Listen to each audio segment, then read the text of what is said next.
여러분 반갑습니다. 어, 추수감사 주일에는 이렇게 성가대 특별한 찬양도 있어야 되고 또 우리 아름다운 교제 또 식탁의 교제도 매년 있었는데 그런 걸 아무것도 못해서 좀 아쉽기도 하고 또 성찬식도 못하게 돼서 좀 많이 아쉽습니다. 그리고 오늘 점심 같은 데는 서로 이렇게 감사를 나누고 교제하는 시간들이 있으면 참 좋은데 일단은 또 내년에는 그럴 수 있기를 또 소망하고 또 잘 견디고 지혜롭게 이 시기를 지나가야 될 것 같아요. 그러나 우리 그런 이 교제를 못하지만 우리 마음에는 하나님 주신 은혜로 또 감사함이 풍성한 그런 추수감사 주일이 되시기를 바랍니다. 오늘 하나님 말씀은 이사야 12장 말씀입니다. 1절에서 6절 말씀 제가 대신 봉독해 드립니다. 그날에 내가 말하기를 여호와여 주께서 전에는 내게 노하셨사오나 이제는 주의 진노가 돌아섰고 또 주께서 나를 아니하시오니 내가 주께 감사하겠나이다 할 것이니라. 보라 하나님은 나의 구원이시라. 내가 신뢰하고 두려움이 없으리니 주 여호와는 나의 힘이시며 나의 노래시며 나의 구원이심이라. 그러므로 너희가 기쁨으로 구원의 우물들에서 물을 길르리로다. 그날에 너희가 또 말하기를 여호와께 감사하라. 그의 이름을 부르며 그의 행하심을 만국 중에 선포하며 그의 이름을 높다 하라. 여호와를 찬송할 것은 극히 아름다운 일을 하셨으니 이를 온 땅에 알게 할지어다. 시온의 주민아 소리 높여 부르라. 이스라엘의 거룩하시니가 너희 중에서 크심이라 할 것이니라. 아멘. 마치 이사야서가 12장에서 끝난 것처럼 그래서 이제 이사야서의 저자에 대한 논란이 많습니다. 이사야서가 한 세 챕터로 이렇게 나눠진다. 두 챕터로 나눠진다. 너무 다른 글이다. 이렇게 또 하고 있지만 저도 글을 쓸 때 가끔 제 심경에 따라서 글 색깔이 완전히 달라질 때가 있습니다. 그래서 이제 그런 추론들이 많지만 이사야서를 하나의 이사야서가 이사야라는 선지자가 기록했다라고 많은 신학자들이 보고 있다는 사실을 기억하시고 오늘 본문으로 마무리가 되고 다음 내년이 아니죠. 13장부터는 또 바벨론에 관한 이야기가 또 새롭게 시작이 되는데 이사야서의 말씀을 통해서 우리가 하나하나 중요한 하나님이 우리를 향하신 축복들을 또 우리를 향하시는 그 은혜들을 찾아 나가야 될 것 같습니다. 오늘 우리가 전에는 우리에게 하나님 노하셨더니 이제는 주의 진노가 돌아서고 우리가 구원받았다. 이 남은 자들이 구원받고 나서 뭐라고 고백하냐면 2절에 보니까 보라 하나님은 나의 구원이시라. 내가 신뢰하고 두려움이 없으리니 주 여호와는 나의 힘이시며 나의 노래시며 나의 구원이심이라. 이렇게 고백하고 있잖아요. 오늘 이 남은 자들이 그 고난의 때를 환난의 때를 어떻게 견디고 지나갔냐면 하나님은 나의 구원이시라. 이 고백으로 견디고 지나갔다는 거예요. 그러니까 여러분 하나님은 나의 구원이시라. 이런 고백이 하는 사람들 이게 이제 남은 자들이고 믿음의 사람들인 거예요. 하나님은 나의 구원이시라. 여러분 이런 고백 우리가 많이 하고 있습니까? 하나님 나의 구원이셔. 하나님 나의 구원이셔. 하나님 나의 노래시고 하나님 나의 구원이시고 하나님 나의 힘이시고 이런 고백을 누가 제일 많이 했을까요? 성경에서는 제가 이렇게 딱 봤을 때는 제일 많이 노출된 사람이 다윗이기도 하지만은 유난히 다윗의 시편 또 다윗의 고백에는 이런 고백들이 많았던 것 같아요.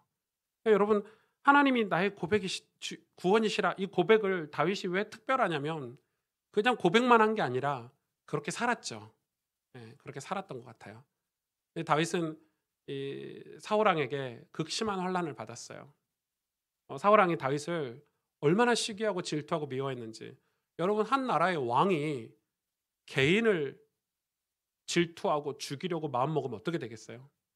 여러분 권력을 가진 사람이 권력이 없는 사람을 죽이려고 생각을 한다면 지금처럼 대통령이 아닌 한 나라의 막강한 권력을 가진 그래서 온갖 소문을 만들어내고 다윗에 대한 어떤 그를 죽이려고 하는 명분을 만들어내고 심지어 자기 사위인데 자기 딸을 통해서 다윗을 죽이려고 했고 그게 통하지 않자 수많은 죽음의 전장으로 다윗을 내몰았고 나중에는 이 다윗을 공식적으로 모든 관료들에게 장수들에게 다윗을 죽여라 이렇게 명령까지 할 정도로 다윗이 사실 사울왕 때문에 힘들었다기보다는 다른 사람들이 자기 가까이에 있는 사람들이 사울왕이 하는 얘기를 믿고 자기의 중심을 믿어주지 않아서 많은 동료들과 친척들과 마을 사람들이 사울왕의 이야기를 들었지 자기의 이야기를 들어주지 않아서 다윗이 진짜 힘들어했거든요.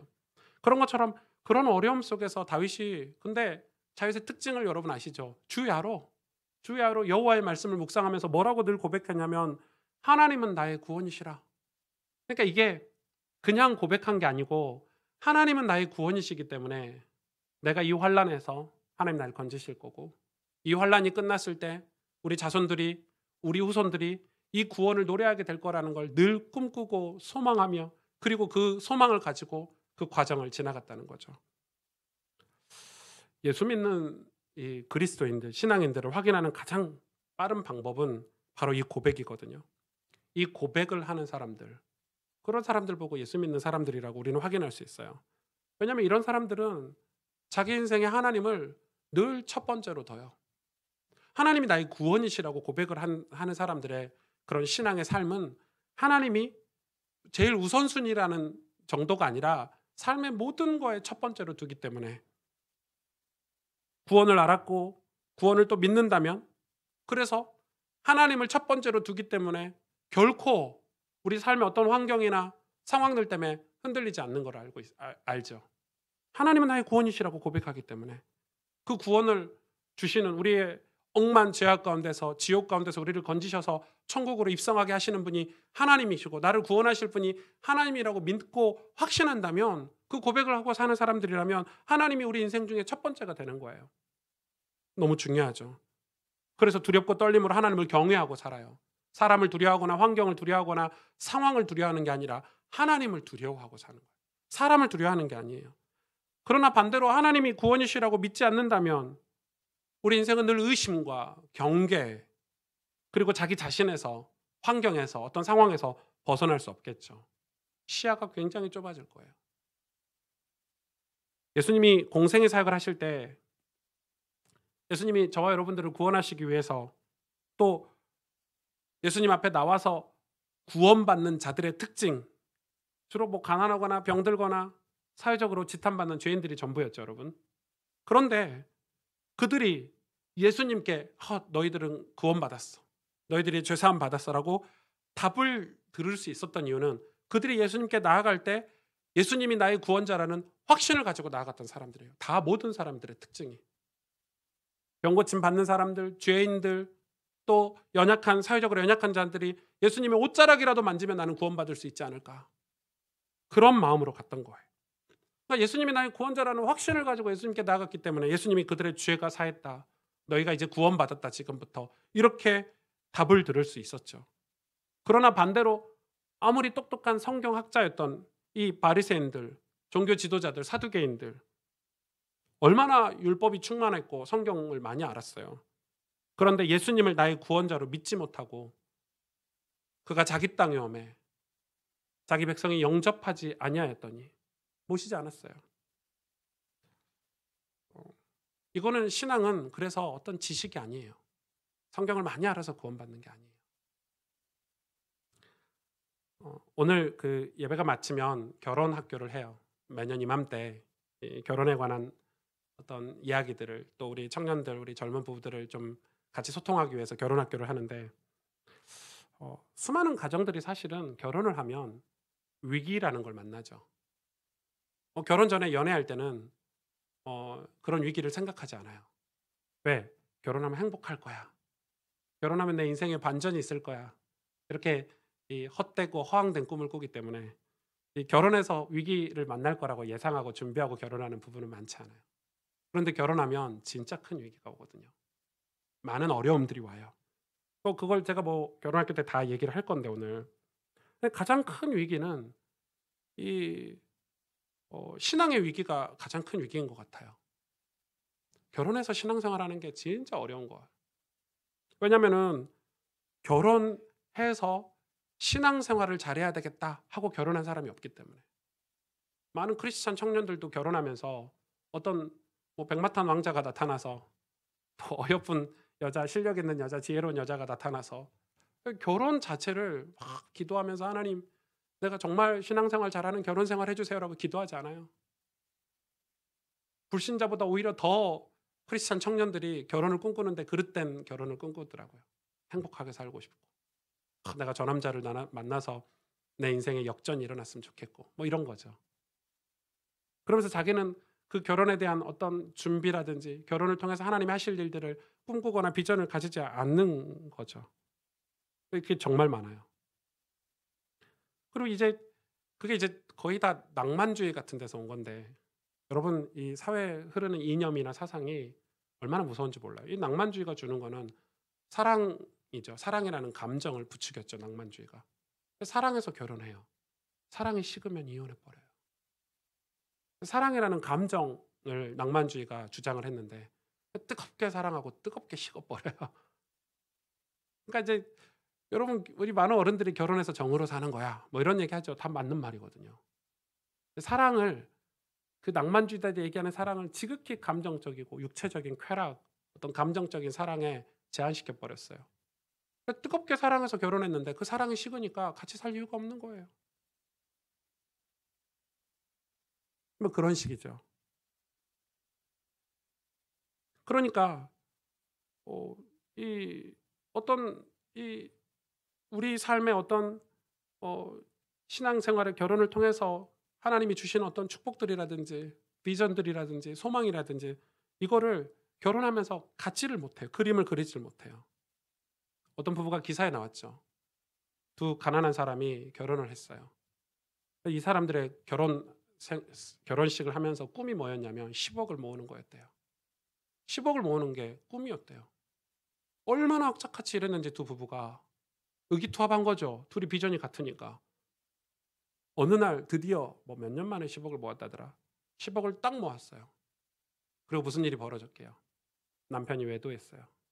다른 여자를 만났어요. 그리고 이혼해서 인생이 파멸로 끝났어요. 여러분 신앙이 우리 인생이 그런 그릇된 목표를 두고 신앙생활도 하면 똑같은 거예요. 우리도 신앙생활을 우리가 여호와는 나의 구원이시라는 이 본질에서 벗어나고 뭐 응답받아야지. 내가 교회를 다니면서 이런 목표를 가져야지. 맞아요. 우리가 인생을 살면서 그런 크고 작은 목표들이 있어야 되지만 어떤 면에서는 그런 목표들은 단기적으로 어떤 우리 인생에 찾아오는 때에 따라서 찾아오는 어떤 당연한 과정들이지. 여러분 신앙생활하면서 우리의 목표, 우리가 추구해야 되는 방향, 그거는 여호와는 나의 구원이시라. 부부가 결혼해서도 마찬가지예요. 우리가 잘 살아보자. 우리가 부자가 돼보자. 우리가 뭐가 돼보자. 이거 맞아요. 그러나 만약에 그거에 도달하지 못하면 행복을 찾지 못하는가요? 늘 남들과 비교하고 어떤 경제가 우리 가정의 이유라면 그러면 최선을 다했는데도 그거에 도달하지 못하는 사람들은 행복이나 사명을 감당할 수 없는 가정인가요? 아내와 손잡고 산책하는 행복이 없어야 되나요? 우리 자녀들과 식탁에서 도란도란 얘기하는 행복을 누리지 못해야 되나요? 죽도록 일만 해서 10억 모았는데 이혼해버렸어요. 그 자녀들은 어떻게 됐을까요? 신앙도 마찬가지인 거예요. 신앙을 찾고 어떤 눈에 보이는 가시적인 목표를 설정해서 신앙생활을 하기 시작하면 본질에서 벗어나게 돼 있어요. 그런 목표를 계속해서 설정하게 하거든요. 지금 세속주의 신학들은.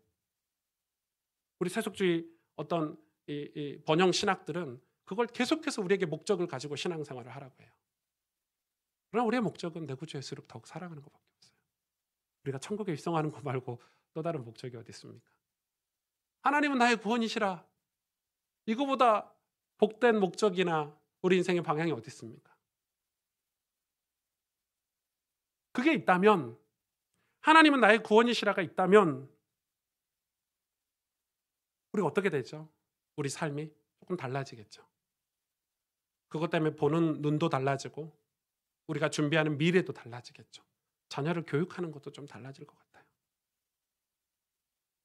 교회도 마찬가지겠죠. 하나님은 나의 구원이시라가 우리 교회의 어떤 모두의 다 비전이라면 교회도 좀 달라질 것 같아요. 그리고 뭐가 생기죠? 그 속에 소소한 기쁨들이 생기고 즐거움들이 생기고 감사와 찬송들이 생기는 거예요. 하나님께 받은 사랑 여러분 잊지 않아야 돼요.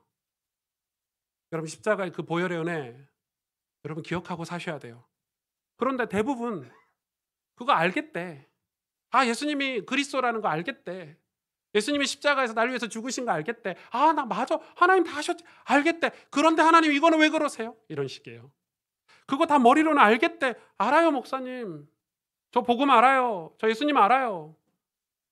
십자가에서 날 위해서 죽으신 그 사랑도 알아요. 아는데 이건 이해 안 되잖아요. 내 삶은 왜 이래요? 다 이런 식이에요.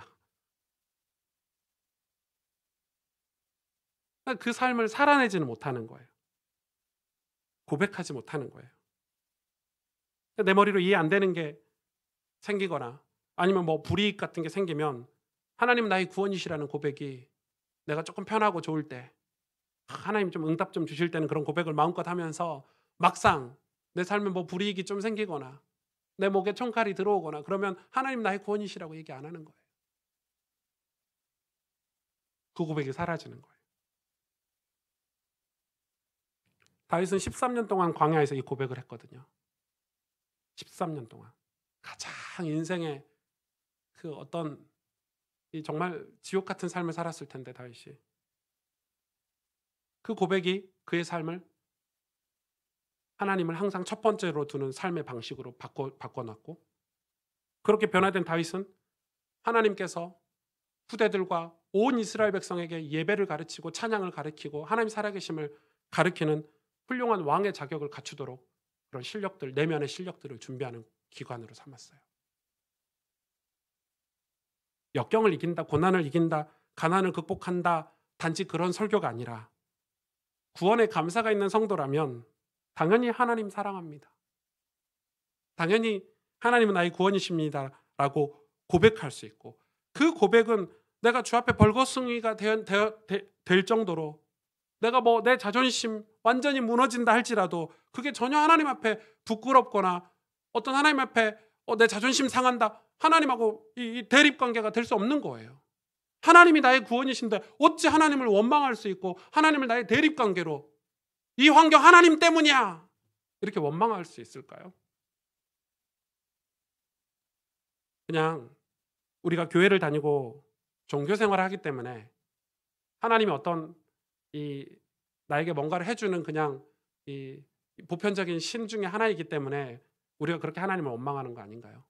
여러분이 구원을 정말 안다면 우리가 죄로 인해서 지옥 가는 저와 여러분이 그리스도의 십자가의 복음으로 천국 가는 그 구원이 얼마나 값지고 귀하고 어떤 인생으로도 할 수 없는 우리의 어떤 능력으로도 할 수 없는 일이라는 걸 안다면 하나님 나의 구원이시다 이 고백이 우리 인생을 송두리째 바꿔놓을 거예요. 그런데 이 고백이 없는 거예요. 그래서 하나님을 뭐 어쩔 때는 잘 섬기고 어쩔 때는 멀리하고 어쩔 때는 하나님하고 경쟁하고 하나님하고 다투고 원망하고 하나님께 받은 사랑 생각하지 않고 늘 이기적으로 살기 때문에 그 신앙의 이기심은 결국 대가를 치르는 거예요. 오늘 이 12장에 남아있는 남은 자들의 축복은요. 이 하나님은 나의 고백이 구원이시다. 여러분 이해할 수 있어요? 신앙생활을 너무 잘했는데 포로가 됐다니까요. 아수르에게 침략을 당했어요. 어떤 이해할 수 없는 환경들이 내 삶에 펼쳐졌어요. 그런데 이 남은 자들은 여호와 하나님은 나의 구원이시다라고 고백한 사람들이에요. 그 속에서.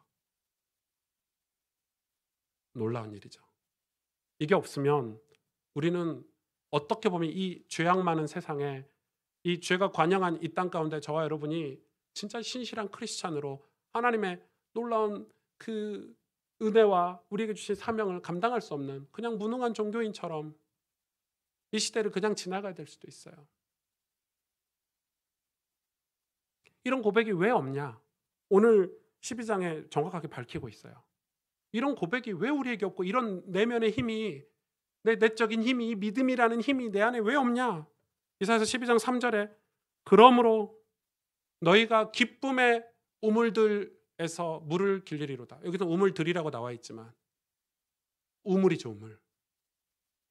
왜 우물들이라고 했어요? 각 개인에게 우물들.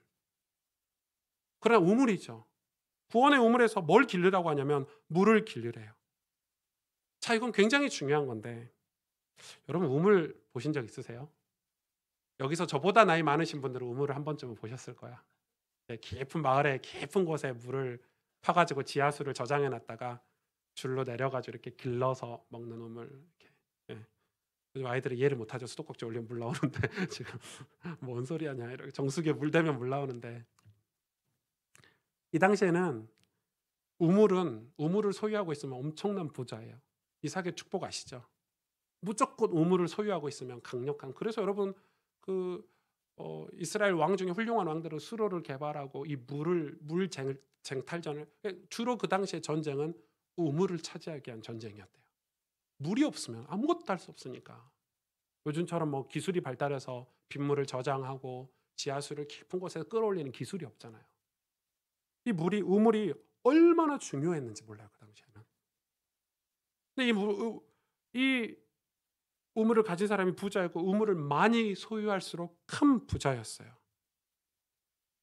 물이 귀한, 특히 중동이잖아요, 거기는. 예수님이 활동하던, 이 이스라엘이 활동하던 다 중동이에요, 중동. 그 중동의 이 푸석푸석한 사막 같은 중동의 우물이 여러분 얼마나 귀해요. 얼마나 귀해요. 그런데 여러분, 지금 여러분 젊은 분들이, 저는 어렸을 때 저희 집에서 조금 진짜 한 30m, 50m, 저희 누나들은 기억날 거예요. 물 기르는 데가 집에 있는 게 아니라 한 30m 가야 돼. 목욕이라도 하려 치면 물을 몇 번 길러야 돼.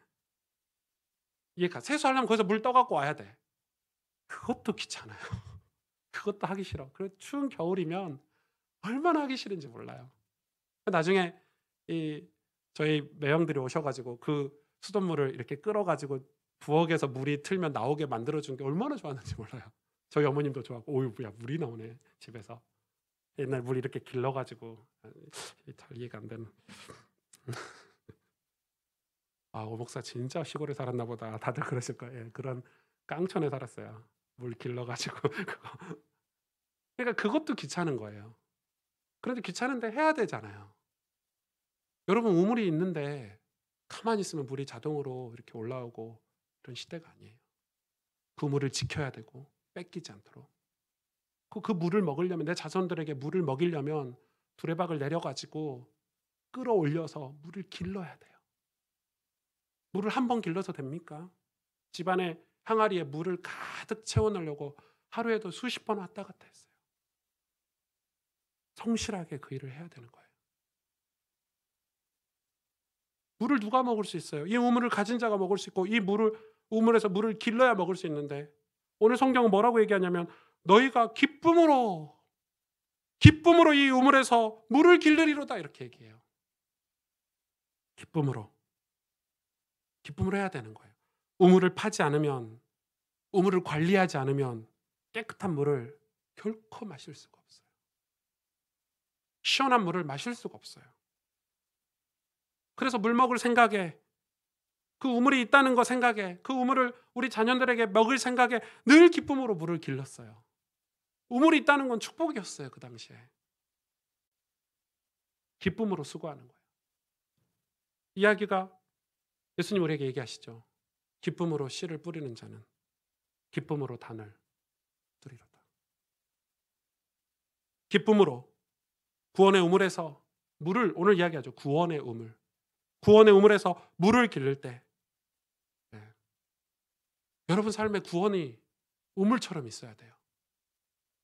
여러분 인생의 구원이라는 게 우물로 있어야 되는데, 그걸 구원 받았으니까 구원이 우물로 있는데 거기 뚜껑 덮어놓고 가만히 있으면 어떻게 돼요? 나 목말라 죽는 거예요. 한국교회가 잘못한 게 지금 그거예요. 값싼 구원론. 너 구원 받았으니까 끝났어가 아니에요. 구원은 우리 삶에 왔는데 그 구원에서 물을 길러야 되고, 그 우물을 뺏기지 않도록 싸워야 되고, 그 우물을, 깨끗한 물을 정수하도록 관리해야 돼요. 더러운 게 들어가지 않도록 늘 걷어내야 되고, 뚜껑을 덮어줘야 되고, 먼지가 들어가고 흙먼지가 들어가지 않도록 관리해야 되는 거예요. 구원이 여러분 삶에 그렇게 존재하고 있어야 돼요. 구원의 우물이 여러분 삶에 있어야 되는 거예요. 저의 취미는 독서 그리고 글쓰기예요. 제가 뭐 글을 잘 쓰냐 그렇진 않아요. 근데 벌써 대학교 들어가면서부터 책 읽기를 시작했어요. 뭐 어떤 사람은 제가 책 읽는 걸 좋아한대요. 지금도 싫어해요. 누가 책 읽는 걸 좋아해요. 유튜브 보는 게 훨씬 재밌고요. 농구하는 게 훨씬 재밌고 나가서 운동하는 게 훨씬 재밌고 사람들하고 커피 먹으면서 수다 떠는 게 훨씬 재밌어요. 책 읽는 걸 좋아하는 사람이 이 땅에 좀 이상한 사람이 아닐까. 그런데 습관이 돼버렸어요. 책을 읽는 게 습관이 돼버렸어요. 평균 한 달에 한 20권 정도 책을 읽는데 처음에 제가 읽게 된 동기는 머리가 나빠서 제 선배가 야 너같이 멍청한 애는 책 좀 읽어야 돼. 이게 시작이었어요. 진짜로. 신학교 입학해서 너무 아무것도 모르고 바보 같으니까 맨날 낙심하고 넘어지고 좌절하니까 야 낙심하고 좌절하지 마. 너보다 더 힘들게 산 사람들 많아. 어떻게 믿음으로 살았는지 봐 하고 저한테 선배가 책을 줬는데 그게 계기였어요. 우와 나보다 더 힘든 사람들이 믿음으로 이렇게 살았네. 그때부터 그 두란노에서 나오는 인물 시리즈를 그 한 달에 다 읽었어요. 그게 처음 제가 책을 접한 계기였는데 여러분 사실 책을 읽지 않으면 시야가 좁아져요. 책도 편향적으로 읽으면 그 책의 영향을 받아서 사람도 편향적으로 돼요. 책도 아무거나 읽어서는 안 돼요 사실. 그리고 요즘 나오는 신학서적, 기독교 서적은 잘못 읽으면 번영신학, 세속신학, 고지론 그런 영향을 받게 돼 있어요. 요즘 전도사들이 이상한 소리를 하는 거예요. 책을 잘못 읽어서 그래요. 그래서 책은 좋은 책을 읽어야 내가 좋은 영향을 받게 돼 있어요. 왜 좋은 책이죠? 좋은 사람이 쓰면 신앙이 바른 사람이 쓰는 책이 좋은 책이에요. 사람이 누군가, 저자가 누구인가 확인하고 책을 읽어야 돼요. 이 저자가 어떤 사람인가 확인을 해야 돼요. 근데 책을 이렇게 좋은 책을 꾸준히 읽다 보면 나도 모르게 그 영향을 받아요. 신기하죠? 그럼 성경은요? 여러분 성경을 꾸준하게 읽는다는 것은 단지 하루에 성경을 몇 장 읽어야 되는 목표가 아니라 올해 일독해봐야지 이런 목표가 아니라 성경이 하나님이기 때문에 꾸준하게 하나님과 관계하고 교제하면 하나님의 성품이 내 성품이 되는 거예요. 하나님의 시야가 내 시야가 되는 거예요. 하나님의 비전이 내 비전이 되는 거예요. 성경 읽으면 그렇게 되는 거예요. 근데 그게 하루 이틀 사이에 되는 게 아니라 그걸 꾸준하게 사랑하고 흠모하고 사모하다 보면 내 삶을 평생 풍요롭게 만들어줘요. 저는 결혼에 관한 책들도 많이 읽었어요. 왜? 결혼해 보니까 어떻게 살아야 될지 모르겠더라고요.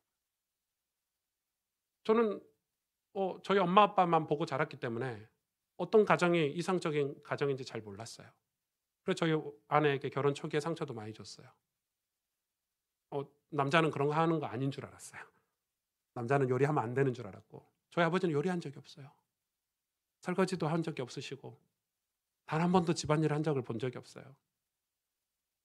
어머니 일하다가 오셔갖고 밥 차려주고 또 일하러 가시고 이랬어요. 그럼 밥 다 드시면 또 설거지하러 오시고 이랬어요. 그런 것만 보고 자랐으니까 저는 책을 통해서 가정을 배웠어요. 내가 잘못하고 있구나. 제가 그렇지 않았다면 저의 과거 상처라든지 속 좁은 제 속사람, 잘못된 습관 결코 우리 가정은 화목하지 못했을 거예요. 그런데요. 이런 좋은 책들, 좋은 사람들을 만나면서 공부하고 또 일어서기를 수도 없이 반복해서 물을 길러 마실 수 있는 수준이 된 거예요. 저는 이렇게 풍요로울지, 가정이 이렇게 좋을지 몰랐어요. 제가 사랑하는 사람들을 위해서 헌신하는 게 이렇게 좋은 이 감정을 주는지, 치유를 주는지 몰랐어요. 집에 가서 가족들하고 같이 밥 먹으면서 대화하는 시간이 얼마나 행복한지 몰라요. 우리 아이에게 성경을 읽어주고 새벽에 아이가 일어나기 전에 아이 이마에 손을 대고 기도해주는 시간이 얼마나 제 자존감을 높여주는지 몰라요. 내가 이런 아빠가 됐단 말이야? 이런 거 있잖아요.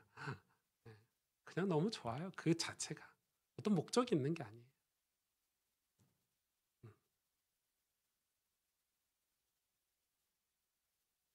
우리는 우리 삶의 우물을 만들어야 돼요. 근데 그 구원의 우물이에요. 근데 그 우물에서 그냥 우물을 하나님 우리에게 구원을 주셨다고 구원을 그냥 팽개쳐주고 사는 게 아니라 구원에서 뭘 길러야 되냐면 물을 길러야 된대요. 길러야 된대요. 뭘로요? 기쁨으로 물을 길르래요. 그럼 길러야 돼요. 기를 수 있어야 돼요. 부부관계가 어려우신 분들, 가정에 문제가 많으신 분들, 그 부부관계 우물을 만드셔야 돼요. 길러야 돼요. 그냥 그 환경에 함몰되고 상황에 함몰돼서 주저앉으면 안 돼요. 그래서 야고보 사도가 우리에게 의지라는 걸 요구해요. 의지. 마음이나 생각에 머물러 있는 그 믿음은 믿음이 아니래요. 그건 관념이래요. 그 믿음이 의지로 행함이 될 때 열매를 얻는데요. 저는 이게 너무너무 와닿아요. 왜? 저는 운동을 너무 좋아하거든요. 여러분, 저는 NBA라는 농구를 너무 좋아해요. 지금 NBA 시즌 이런 거 되면 이 NBA 농구는 거의 빠짐없이 챙겨볼 정도로 좋아해요. NBA 뭐 스테판 커리나 코비 브라이언트나 농구 경기 다 챙겨봐요. 그럼 제가 농구장에 가면 갑자기 스테판 커리가 되고, 누군지 모르시죠? 코비 브라이언트가 되고 그렇게 될 수 있을까요? 제가 메시나 호날두의 축구를 계속 하루 종일 쳐다보고 있으면 제가 그 사람처럼 제 몸에 기술이 장착이 되나요? 아니죠. 조금이라도 그 사람들처럼 되려면 운동장에 나가서 농구공 들고 연습해야 돼요. 조금이라도 그 사람들처럼 농구를 즐기고 자유롭게 하고 싶으면 농구공 들고 늘 가서 연습하고 슛 연습하고 체력 훈련하고 그 사람들이 보이지 않는 곳에서 훈련하는 그 훈련을 조금이라도 따라가야 돼요. 그래 내가 농구를 자유롭게 할 수 있어요. 수영? 여러분, 박태환 선수 수영하는 거 1000번을 봐보십시오. 물 위에 가면 박태환처럼 수영할 수 있나. 바로 가라앉을걸요. 그럼 수영을 잘해서 수영의 즐거움을 얻으려면 물에 가서 수영하는 연습이라는 걸 해야 돼요. 구원의 기쁨, 구원의 감사, 구원의 감격, 하나님이 주신 그 풍요로움들 어떻게 얻을 수 있어요? 물 길러야 돼요. 이게 진짜 잘못된 신앙이에요. 한국교회. 입 벌리고 있으면 감이 떨어지긴 해요. 네, 떨어지긴 하더라고요. 네. 과연 입 벌리고 있으면 내 입에 떨어질 확률이 몇 프로나 될까요? 매일 길러 먹어야 돼요. 그 구원의 우물물이 내 삶에 있어야 돼요. 그걸 지켜야 돼요. 거기서 뭘 길러야 되냐? 오늘 4절에 보니까 그날에 너희가 또 말하기를 여호와께 감사하라. 그의 이름을 부르면 그의 행하심을 만국 중에 선포하며 그의 이름이 높다 하라. 뭘 길러야 되냐면 여호와께 감사하라를 길르래요. 그게 물이에요. 구원의 감사, 구원의 감격, 그걸 길러야 된대요. 길러야 된대요. 감사함으로 여호와의 이름과 그의 행하심을 선포할 수 있을 정도의 물을 길르라는 거예요. 선포는 뭐예요? 모든 사람에게 알리는 거예요. 내가 얼마나 감사한지, 내가 내 내면이 얼마나 그 감사로 충만한지 다른 사람들이 다 보고 느낄 수 있을 정도로 물을 길러 먹으래요. 야, 오 목사 가까이 가니까 내가 굳이 표현하지 않더라도 오승준 목사는 가까이 가면 맨날 책 얘기만 해. 지겨워 죽겠어. 오 목사는 맨날 책 그래. 저 소문났어요. 책돌이라고. 그거는 제 안에 책이 충만한 거예요. 모든 사람이 알고 심지어는 선포까지 해요. 책 읽으세요. 바보 안 되려면 책 읽으세요. 현명한 와이프가 되려면 책 읽으세요. 현명한 남편이 되려면 책 좀 읽으세요. 이제는 제가 하도 성경 읽으라고 많이 얘기하니까 목사님 맨날 성경만 읽으라고. 그게 내 안에 충만하기 때문에 드러나는 거예요. 삐짓고 나오는 거예요. 오늘 그 이야기인 거예요. 감사로 선포하래요. 우물물을 얼마나 많이 감사라는 우물물을 많이 마셨으면 감사가 삐짓고 나와요. 사람들이 보고 아는 거예요. 그게 선포예요. 여호와의 이름과 그의 행하심을 선포해라. 모든 사람에게 하나님이 나의 구원자이셨다는 사실을 선포해라. 왜냐하면 남은 자들이 오늘 이 사회에서의 남은 자들이 그 사실을 경험했어. 유일하게 하나님이 우리에게 포로로 고난만 주신 하나님이 아니라 그 포로가 끝나고 고난이 끝나고 하나님이 구원해 주시는 걸 경험한 사람들이에요. 그걸 경험했죠. 그러니 감사함으로 선포할 수 있는 거예요. 자기 민족이 포로가 되고 자기 가족이 어려움을 겪었는데 아무리 포로에서 해방되었다 해도 그걸 어떻게 감사할 수 있겠어요? 그 고난을 지나고 역경이 지나고 이 감사함으로 그 이름을 선포하라니요. 사실 이 남은 자들도 조금 억울할 수 있어요. 이미 나라는 다 초토화가 되고 너무나 많은 희생과 너무 많은 잃어버린 게 있는데 감사함으로 뭘 선포하라니요. 저는 에베소서를 보면서 그 답을 찾았어요.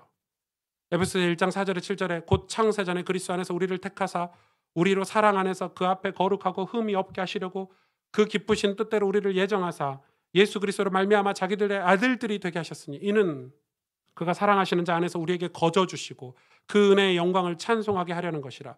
우리는 그리스도 안에서 그의 은혜의 풍성함을 따라 그의 피로 말미암아 속량 곧 죄사함을 받았느니라.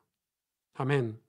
하나님께서 택하신 자들 곧 거룩하고 흠이 없게 하려는 자들에게 예수 그리스도로 말미암아 하나님의 아들들이 되게 하셨고 그의 피, 십자가에서 흘리신 그의 피로 우리에게 죄사함을 받게 하셨는데 그것을 아는 지혜와 총명을 주셨대요. 선물로 우리에게. 그 믿음이죠. 그 사실을 깨닫는 것, 그걸 감사래요. 그러니까 감사가 감사해지가 아니라 하나님이 나를 구원하신 모든 과정들이 믿어져서 내 안에 나오는 게 감사래요. 자, 그럼 뭐예요? 경험이죠, 경험. 감사는 경험이에요. 제 입에서 감사가 언제 나오냐면 우리 권사님들이 우리 장로님들이 목사님 수고했어요. 목사님 이거 김치 좀 먹어봐. 감사합니다. 바로 나와요. 경험이에요. 누가 나에게 뭘 주면 입에서 감사가 바로 나와요. 아무것도 안 주는데 감사가 잘 안 나와요. 달란 말이 아니고 김장김치 보내지 마세요. 저희 집에 냉장고가 꽉 찼어요. 작년 김장김치도 그대로 있어요. 그 말이 아니고 감사라는 걸 좀 표현하는 거예요. 감사는 뭔가 내가 받았을 때 나오는 거예요. 내가 뭔가 경험했을 때 나오는 게 감사예요. 어이구 감사합니다 이런 거 있죠. 그게 감사예요. 신앙에 있어서 이런 신앙의 경험들은 매우 매우 매우 중요해요. 근데 이 남은 자들은 그걸 경험했어요. 포로로 끌려가고 아수리의 포로가 되고 쑥대밭이 되는데 거기서 구원받았어요. 하나님이 하시는 일을 봤어요. 하나님이 그들을 완전히 건지신 걸 봤어요. 다시 말해서 하나님의 부르심을 경험한 사람들이에요. 이 하나님의 부르심이 우리의 예배나 여러분의 신앙의 공간, 우물들 안에서 건져야 되는데 경험이 있어야 되는데 지금 많은 그리스도인들은 신앙생활 어떤 특별한 목적이나 어떤 틀 아니면 어떤 지식이라는 관념으로 신앙생활을 하기 때문에 예수님이 하나님이 내게 부르시고 나와 교제하는 성령의 교제가 사라지고 있는 시대를 저와 여러분은 지금 살고 있어요. 그래서 기독교 신앙의 가장 위기 시대라고 신학자들이 얘기해요. 복음주의 신학자들이. 어떤 목표를 위해서 기독교 신앙생활이 있는 게 아니라고 하나님은 오늘 성령으로 내게 임재하시고 임하셔서 하나님의 부르심이 있는 신앙생활. 이건 제가 여러분에게 지금 설교한다고 되어지는 일이 아니에요. 사실이니까. 제가 좋은 사람과 교제하면 감사함이 있죠. 우리 장로님들, 우리 집사님들 오랜 교제한 사람들이에요. 좋아요. 이분들하고 만나고 밥 먹는 것도 좋고 잠깐 만나서 얼굴 보는 것도 행복해요. 그럼 감사함이 생겨나요. 교제는 그런 거예요. 감사함은 그런 거예요.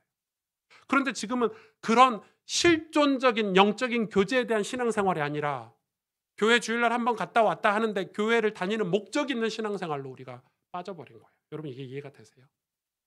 마치 결혼이 내 아내와 내 집사람과 함께 있는 것 자체가 좋아야 되는데 우리 와이프 처가댁에 돈 좀 많으니까 이 여자하고 결혼하면 내가 이런 목적을 이룰 수 있겠네. 그리고 결혼해서 그런 목적이 사라지면 사랑이 식어버리고 문제가 오고 갈등이 생기고 고난이 오면 같이 신뢰하고 서로 배려하고 헤쳐나가지 못하는 거예요. 이해가 되세요? 부부는 그냥 함께하는 걸로 좋아야 돼요. 고난 속에서도 함께하니까 좋고 축복 속에서도 함께하니까 좋아야 되는 거예요. 남편이 직장에 잘려가지고 월급을 안 가지고 왔으니까 나가 이제 이혼해. 이게 부부인가요? 너무 좋아하시는데 그건 부부가 아니에요. 그래서 부부는 서약이잖아요. 결혼식 서약식을 하는 거예요. 내가 고난이 와도 비가 와도 눈이 와도 이 사람과 평생 함께 하겠다고 서약하는 게 결혼인데 무슨 말이에요? 하나님의 부르심이 이 에베소서 1장에 보니까 내게 사실이어야 돼요. 죄사함 받는 게 죄에서 속량 받는 게 그래서 하나님의 은혜의 영광을 찬송하는 게 진짜 내 안에 있어야 되는 거예요. 그래서 뭘 얘기하냐 성경은 거룩하고 뜨거운 예배, 성령의 역사, 하나님의 임재를 계속해서 강조하고 있어요. 그래서 지금은 우리의 예배, 우리의 찬양 뜨거움이 있나요? 간절함이 있나요? 사모함이 있나요? 그러니 감사가 당연히 나오지 않아요. 교회 갔다 왔는데 짜증나요. 아, 오늘 교회 갔는데 차 길이 막혀가지고 오래 걸렸네. 아, 다른 때보다 더 늦게 왔네 집에. 아, 왜 이렇게 우리 교회는 주차장이 불편해? 아, 교회 목사님 설교가 오늘은 또 1시간 넘었네.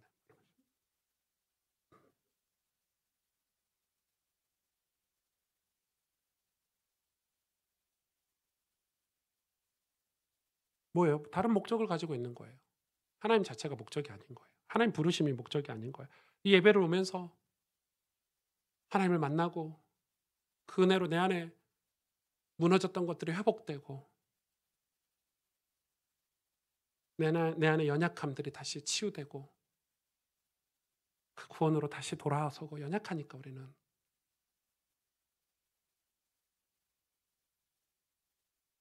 신앙도 하나님의 부르심이 매일 있어야 돼요. 그 하나님의 부르심을 구원의 우물물에서 건져 먹는 거예요. 5절 6절에는 뭐라고 얘기하냐? 여호와를 찬송할 것은 극히 아름다운 일을 하셨음이니 이를 온 땅에 알게 할지어다. 시온의 주민아 소리 높여 부르라. 이스라엘의 거룩하시니까 너희 중에서 크심이니라 할 것이라. 감사뿐만 아니라 이런 찬송으로 지극히 하나님이 하신 아름다운 일을 찬송하래요. 찬송하래요. 이 우물에서 길러 먹어야 될 건 하나님이 하신 일을 찬송하는 거예요. 하나님 하신 일, 그걸 우물에서 길러서 먹어야 된대요. 하나님이 하신 일을 우물에서 길러서 먹어야 된대요. 뭘 하셨습니까? 에베소서 2장 1절에 10절에 그는 허물과 죄로 죽었던 너희를 살리셨도다. 그때 너희는 그 가운데서 행하여 이 세상 풍조를 따르고 공중의 권세 잡은 자를 따랐으니 곧 지금 불순종의 아들들 가운데 역사하는 영이라.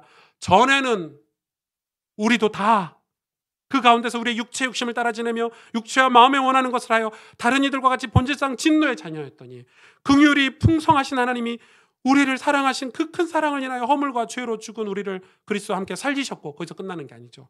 또 함께 일으키사 그리스도 예수 안에서 함께 하늘에 앉히시니 이는 그리스도 예수 안에서 우리에게 자비하심으로써 그 은혜의 지극히 풍성함을 오는 여러 세대 나타내려 하심이니라. 이게 하나님이 우리에게 하시는 일이에요. 이걸 찬송하래요. 이걸 우물에서 길러 먹으래요. 이 축복을 여러분 길러 먹으시길 바랍니다. 이 은혜를 우리가 구원받고 끝나는 게 아니라 우리를 일으켜 세워서 하늘 보좌에 앉히시고 하늘 보좌에 앉히시고 끝나는 게 아니라 그 은혜의 풍성함을 오는 여러 세대 우리 자손들과 후손들에게 알리는 일, 그게 하나님이 우리를 통해서 하시는 일이에요. 그걸 찬송하래요. 다윗이 그걸 찬송하며 살았어요. 광야에서. 하나님, 비록 내가 오해를 받고 내가 지금 아무것도 할 수 없는 이 광야에, 이 척박한 땅의 동굴에 숨어서 주님을 찬송하고 있지만 다윗의 고백하시죠? 뭐라고 고백했습니까? 나라는 여호와의 것이요 모든 나라는 일어나서 여호와를 예배할지니 자손들이 그의 이름을 경배하리로다. 다윗이 늘 그 광야에서 꿈꾸고 기도하던 기도 제목이었어요. 그래서 다윗은 그 꿈꾸고 기도하던 제목을 13년이 끝나고 왕이 되자마자 실행에 옮겼어요. 예배팀을 만들었고 성가대를 조직했으며 자기가 광야에서 지었던 수많은 찬송시를 노래로 만들어서 온 백성이 부르게 만들었어요. 여호와의 이름을 온 백성이 구체적으로 알도록 그런 시스템을 만든 거예요, 다윗이. 그게 찬송이에요. 하나님이 하신 일. 허물로 죽은 우리를 일으키셨어요. 일어나야 돼요. 허물로 죽고 거기서 끝나버리면 안 되세요, 여러분. 구원은 과거형이 아니에요. 과거 완료형이 아니에요. 현재 진행형이에요. 우리를 일으키시고 하늘에 앉히실 뿐만 아니라 저와 여러분이 주시는 그 풍성한 은혜를 우리 오는 여러 세대에 전하기 위해서 지금도 일하고 계세요. 구원의 우물물을 닫아놓지 마세요. 우리 인생은 그 구원의 과정 속에 있는 것이고 그것을 이루며 사는 거예요. 그게 찬송이래요. 우리가 입으로 부르는 찬송도 찬송이지만 그 속에서 구원의 여정 속에서 사는 삶이 찬송이라는 거예요. 그래서 우리의 찬송이 온 땅에 알려진대요. 노래가 그러잖아요, 여러분. 우리 가수들 좋아하잖아요. 좋은 노래들은 온 땅의 모든 사람이 노래로 전 세계가 하나 될 수 있잖아요. 그게 찬송인 거예요. 그리고 우리 삶에 왜 이런 찬송이 없고 감사가 없냐? 구원의 우물이 없기 때문이기도 하고, 구원의 우물이 있어도 우물물을 길러먹지도 않는 거예요. 그 우물이 메말라 버렸어요. 그 우물에서 끊임없는 이 구원의 생수가 흘러나와야 되는데 지금 한국교회 신앙인들에게 구원의 우물이 있습니까? 오늘 저는 에베소서를 통해서 오늘 이 말씀의 결론을 내리려고 합니다. 이 구원의 우물이 저는 교회라고 생각해요. 왜냐하면 에베소서에서 교회를 설명하고 있거든요. 에베소 2장 10절에서 22절에 다 읽기는 힘들지만 우리는 그가 만드신 바라 그리스도 예수 안에서 선한 일을 위하여 지으심을 받은 자니 이 일은 하나님이 전에 예비하사 우리로 그 가운데서 행하게 하려 하심이라. 11절에 그러므로 생각하라. 너희는 그때 육체로는 이방인이요 손으로 육체 행한 할례를 받은 무리라 칭하는 자들로부터 할례를 받지 않은 무리라 칭함을 받은 자들이라. 그때 너희는 그리스도 밖에 있었고 이스라엘 나라 밖의 사람이라. 약속의 언약들에 대하여 외인이요 세상에서 소망이 없고 하나님도 없는 자였더니 이제는 전에 멀리 있던 너희가 그리스도 예수 안에서 그리스도의 피로 가까워졌느니라. 그 중간에 막힌 담을 그 피로 예수님께서 육체로 다 허셨대요. 그리고 계명의 율법을 다 폐하셨대요. 그리고 하나님과 우리 사이에 화목한 관계를 만드셨대요. 누가요? 그리스도께서 십자가로. 교회는 이 십자가로 이루어진 패밀리예요. 가족이에요. 왜 교회를 지금 중요하게 생각을 하냐면 이 패밀리 가족이라는 거예요. 우린 전부 이방인이었고 할례 받지 않은 이방인이었고 그리스도 밖에 있던 사람이고 소망도 없고 꿈도 없고 비전도 없는, 다시 말해서 하나님이 없는 사람들이었는데 그리스도의 보혈의 피로 하나님의 권속, 즉 성도가 되어 하나님 나라의 시민이 된 거예요. 그래서 뭐라고 얘기하시냐면 그리스도 안에서 건물이 서로 연결되어 있듯이 우리 보고 성전이 되어 가래요. 성전이 되어 가래요. 그게 에베소서에서 우리에게 가르치는 교회관이에요. 저 여러분이 서로 성전인 거예요. 이거는 육신적인 가족을 훨씬 뛰어넘는 얘기예요. 육신적인 가족도 중요하잖아요. 우리 육신적인 부부나 부모 자식 관계도 보세요. 다른 사람 같았으면 마음에 안 들면 진작 멀리 할 수 있는 거잖아요. 남은 싫으면 같이 안 하면 돼요. 근데 부부는 싫어도 같이 해야 되고 자식은 싫어도 같이 해야 되는 거예요. 그게 가족이에요. 요즘 그것도 아니죠. 그런데 교회는 어떤 가족이냐면 십자가의 보혈의 피로 하나 된 가족이에요. 떼일 수가 없어요. 여러분은 서로 싫어할지 모르겠지만 천국 가면 여러분 같이 찬송하고 살아야 돼요. 거긴 미움도 없대요. 죄송하지만. 이 세상에서 많이 미워하세요. 천국 가면 미워하려 해도 못 미워해요. 원수도 사랑하래요. 지금 원수를 사랑 안 하셔도 돼요. 천국 가면 어쩔 수 없이 사랑해야 돼요. 아마 여러분이 제일 싫어하는 원수가 바로 이웃집에 있을 수도 있어요. 끔찍한 사람이 바로 내 앞에 있을 수 있어요. 천국 가서. 잘 몰라요. 저도 안 가봐서. 우리 십자가의 그 은혜로 이 패밀리가 된 거예요. 그래서 뭐라고 얘기하냐면 4장에 에베소 4장 1절에 16절에 그러므로 주 안에서 갇힌 내가 너희를 권하노니 너희가 부르심을 받은 일에 합당하게 행하여 2절에 모든 겸손과 온유로 하고 오래 참음으로 사랑 가운데서 서로 용납하고 평안에 매는 줄로 성령이 하나 되게 하신 것을 힘써 지키라. 몸이 하나요 성령도 한 분이시니 이와 같이 너희가 부르심의 한 소망 안에서 부르심을 받았느니라. 주도 한 분이시요 믿음도 하나요 세례도 하나요 하나님도 한 분이시니 곧 만유의 아버지시라. 만유에 계시고 만유를 통일하시고 만유 가운데 계시도다. 우리 각 사람에게 그리스도의 선물을 분량대로 은혜로 주셨는데 그러므로 이르기를 우리가 그 위에 올라가실 때 사로잡혔던 자들을 사로잡으시고 사람들에게 선물로 주셨다 하였도다. 올라가셨다 하셨은즉 땅 아래 낮은 곳으로 내리셨던 것이 아니면 무엇이냐. 내리셨던 그가 곧 모든 하늘 위에 오르신 자니 이는 만물을 충만하게 하려 하심이라. 그러면서 뭔 얘기합니까? 11절에 그가 어떤 사람은 사도로, 어떤 사람은 선지자로, 어떤 사람은 복음 전하는 자로, 어떤 사람은 목사와 교사로 삼으셨으니. 누가요? 예수님이. 예수님이 삼으셨대요. 목사를 제가 하려고 한 게 아니라 예수님이 저를 목사로 삼으셨대요. 여러분, 교사를 누가 삼으셨냐면 예수님이 삼으셨대요. 부르심으로. 이는 성도를 온전하게 하여 봉사의 일을 하게 하며 그리스도의 몸을 세우려 하심이라. 13절이 중요하죠. 우리가 다 하나님의 아들을 믿는 것과 아는 일에 하나가 되어 온전한 사람을 이루어 그리스도의 장성한 분량이 충만한 데까지 이르리니. 지금 뭔 얘기하고 계시냐면 교회는 패밀리인데, 가족인데, 예수 그리스도가 하늘에 올리시면서 받으셨던 은혜와 영광을 이 땅 가운데 다 주시겠다는 거예요. 다시 말하면 교회 안에 예수님이 약속을 이루시면서 얻으셨던 모든 권세와 축복들을 다 교회 안에 쏟아부어 주시겠대요. 근데 그 쏟아부어 주신 거를 너희가 뭘로 감당하냐면 봉사일로 감당하래요. 그걸 받은 사람은 목사가 되기도 하고 교사가 되기도 하고 선지자가 되기도 하고 복음 전하는 자가 되기도 하고 사도가 되게 한대요. 이유는 뭐냐면 그리스도의 몸을 세우게 하기 위해서. 그리스도의 몸 뭐예요? 하나님 나라. 그걸 세우려고 하나님이 우리에게 직접 부르심으로 하나님 우리를 부르신 거예요.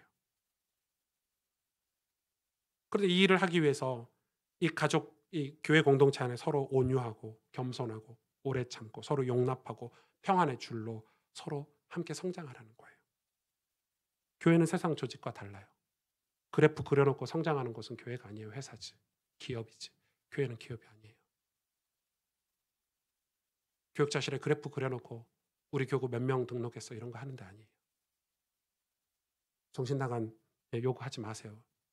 어떤 교회는 장로님들이 그걸 요구해요. 목사들에게. 그러지 마세요. 교육자들 은혜 받고 세임을 얻어서 최선을 다하면 되는 거예요. 교회가 몇 명 달성하고 이런 거 하지 마세요. 죽어도 하지 마세요. 그건 하나님 기뻐하시는 일 아니에요. 몇 명이 사람이 뭐 물건입니까? 한 영혼을 구원하는데 그게 어찌 그래프를 그려놓고 할 수 있는 일입니까? 초등부실에 그래프 그려놓고 몇 학년 몇 반 몇 이런 거 하지 마세요.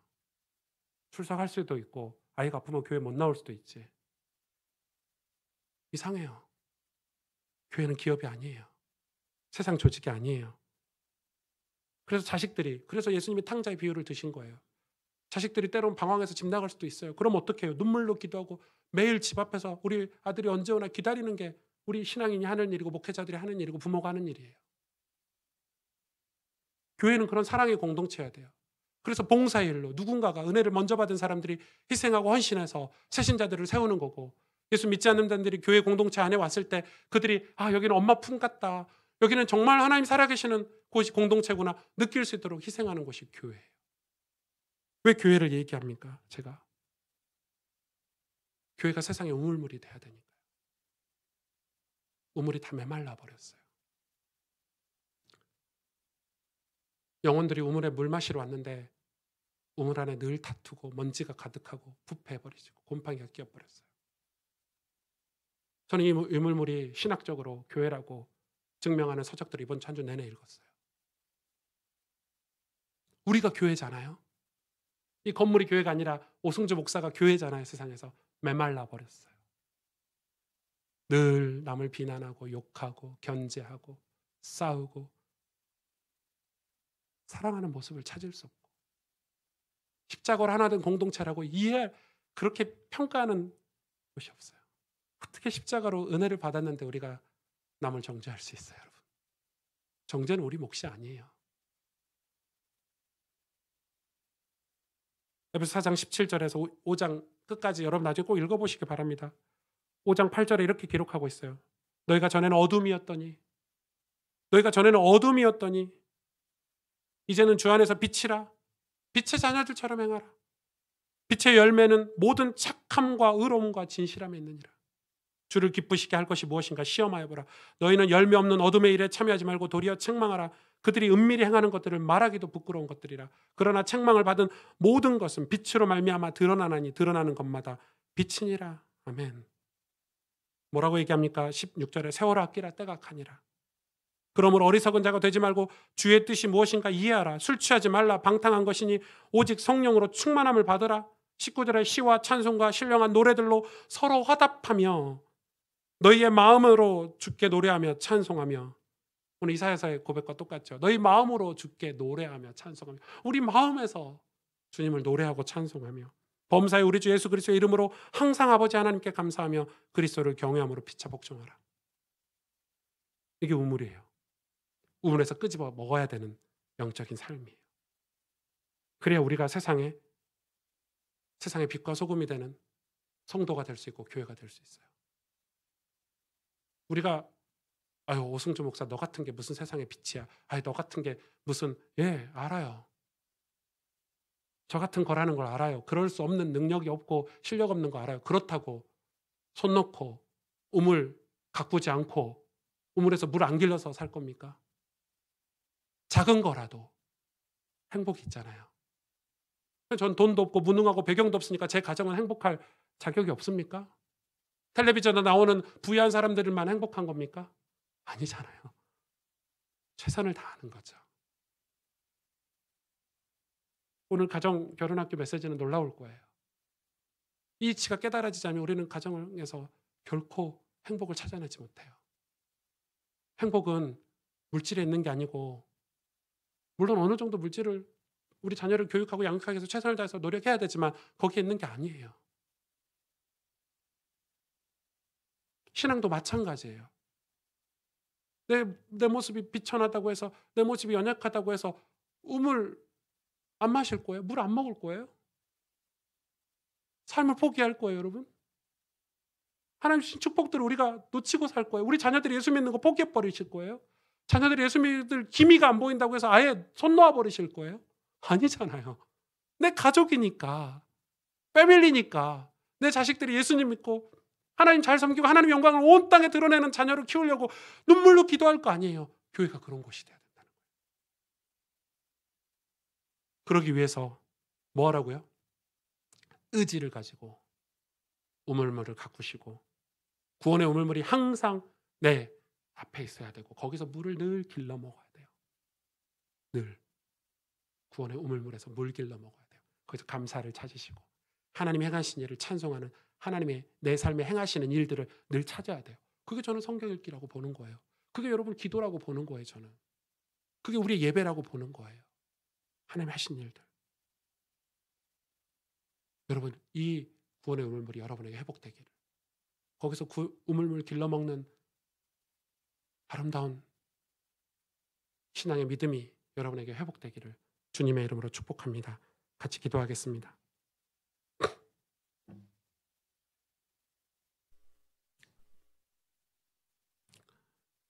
우리 죄인이었던 거 맞죠, 여러분? 네. 우리 십자가의 그 첫 복음 사랑 듣고 진짜 울면서 감격하면서 예수님 믿기 시작했던 거 여러분 첫사랑 기억하십니까? 우리가 예수님 믿고 천국 백성이 되었다는 사실 얼마나 뻘쩍뻘쩍 뛰고 행복했나요? 그런데 우리 인생은 왜 하나님은 나의 구원이시라고 고백하며 살지 못할까요? 왜 감사함으로 선포하지 못하고 그 하나님이 하신 일을 내 삶으로 찬송하며 살지 못하는 걸까요? 이유는 구원의 우물물이 막혀버렸기 때문에, 구원의 우물에서 물을 길러 먹지 못해서, 구원의 우물물을 우리에게 주셨는데 그 구원의 우물물이 꽉 막혀버렸기 때문에 온갖 세상의 잡다한 쓰레기가 우물의 산더미처럼 쌓여있기 때문에 그 안에 나오는 생수, 우리 목을 축여주고 우리에게 즐거움과 환희와 기쁨을 주는 그 물 한 모금이 마실 수 없을 만큼 우물물이 더러워지고 세상의 잡다한 걸로 다 메워졌기 때문에 우리 구원의 우물물 청소해야 되겠죠. 다시 갖고 와야 되겠죠. 그리고 매일 그 우물에서 은혜의 물을 퍼다 마셔야 되고 하나님이 하시는 일들을 퍼다 마셔야 되고 여호와의 이름을 퍼다 마셔야 되고, 그래서 감사하고 찬송을 퍼다 마셔야 우리가 이 어두운 세상에 또 우리 후대들 앞에 영광의 찬송이 되는 삶을 살 수 있는 거예요. 그 은혜의 풍성함을 우리 여러 후손들에게 전할 수 있는 거예요. 하나님, 이게 눈물 나는 일이에요. 우물을 치우고 우물을 퍼다먹는 게 쉬운 일이 아니에요. 그러나 우리가 그걸 꿈꾸고 다시 우리 삶의 구원의 우물물들이, 생수가 흘러나오는 우물물들이 내 가정에, 내 삶의 터전에 있도록 하나님 우리를 사용하여 주옵소서. 우리 동성으로 합심으로 간절히 하나님 앞에 기도하겠습니다. 하나님 감사합니다. 주님,